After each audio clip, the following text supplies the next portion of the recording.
ये कहानी एक ऐसे प्यार की है जो कभी पूरा ही नहीं हुआ, जो लाख कोशिशों के बाद भी अधूरा ही रह गया।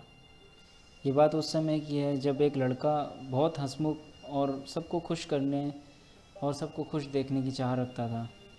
वो लड़का दूसरों की खुशी में ही अपनी खुशी देखता था। जहाँ कहीं भी किसी को उसकी मदद करनी होती थी, वो लड़का हमेशा वहाँ पे बिना किसी सोच विचार के उसकी मदद करने चला जाता था। और यहाँ तक कि उस लड़के ने ज़िंदगी में कभी कभी किसी के दिल को नहीं दुखाया था। लेकिन कहते हैं ना, नियति को जब कुछ मंजूर होता है तो ज़िंदगी में बदलाव ज़रूरी हो जाते हैं। इसी बीच उसकी ज़िंदगी में एक लड़की आई, जिसे देखकर पहली बार उसके दिल से ये आवाज़ आई कि इसमें कुछ तो ऐसा है जो उसके दिल को उसकी ओर खींच रही है। वक्त के साथ धीरे धीरे उन दोनों में बातें होने लगी और कुछ टाइम बाद उन दोनों में गहरी दोस्ती हो गई।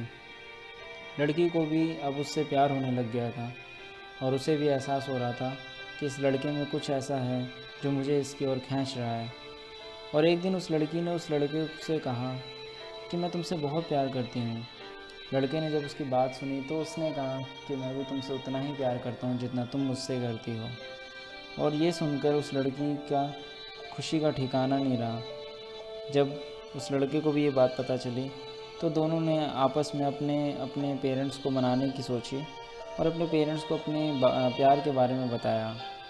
जब उनके पेरेंट्स ने उनकी बातें सुनी तो थोड़े से वो नाराज़ हुए, पर उसके बाद उन्होंने अपने माता पिता को जैसे तैसे बनाया और उसके बाद उनकी शादी की बात चलने लगी। जब उनके माँ बाप उनकी शादी के लिए मान गए तो उनकी खुशी का ठिकाना नहीं रहा और वो दोनों ही अपनी अपनी शादी को लेकर अपनी दुनिया के सपने बुनने लगे। धीरे धीरे टाइम, वक्त, समय के साथ बीतता चला गया और अचानक एक दिन उस लड़के की तबीयत ख़राब हो गई। जब उस लड़के की तबीयत ख़राब हुई तो उस टाइम पे उसके पास उसके सिर्फ दोस्त थे कुछ, जो उसे हॉस्पिटल लेके गए, जहाँ उसे डॉक्टर्स ने एडमिट कर दिया। और जब उस लड़के को होश आया तो पता चला कि उसको ब्रेन ट्यूमर है। ये सोचकर वो लड़का बहुत अफसोस में चला गया। उसको निराशाओं ने घेर लिया, क्योंकि वो जानता था कि अगर ये बात उस लड़की को पता लगी तो लड़की का दिल टूट जाएगा। और ये सोचकर उस लड़के ने यह फ़ैसला ले लिया कि चाहे कुछ भी हो जाए, मैं उस लड़की को ये बात कभी नहीं बताऊंगा। और उसने अपने ही मन में उस लड़की के लिए ये सोच लिया कि आज के बाद मैं उससे कभी बात नहीं करूँगा। उसके बाद उस लड़की ने उसको जब अगले दिन फ़ोन करना चाहा तो उस लड़के ने उसका फ़ोन नहीं उठाया। वो दिन रात उसे फ़ोन करती रही, पर उस लड़के ने उसका कोई जवाब नहीं दिया। और ऐसा करते करते उस लड़की को 1 महीना बीत गया, पर लड़के की तरफ से कोई भी जवाब ना मिलने के कारण उस लड़की ने ये सोच लिया कि ये लड़का उसके साथ धोखा दे रहा था, उसको धोखा देने की कोशिश कर रहा था। इसके चलते उस लड़की ने उस लड़के को धोखेबाज समझ लिया और उसने अपने माता पिता से बोलकर कहीं और शादी कर ली। उस लड़की को अफसोस था कि उसने जिससे प्यार किया उसने उसे धोखा दे दिया।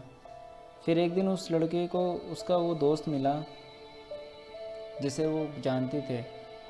और जब उस लड़की ने उसके दोस्त से पूछा कि तुम्हारे दोस्त ने मेरे साथ ऐसा क्यों किया, तब उसके दोस्त ने उसको सारी सच्चाई बताई कि उसको ब्रेन ट्यूमर हो गया था और वो नहीं चाहता था कि इससे तुम्हारी ज़िंदगी ख़राब हो।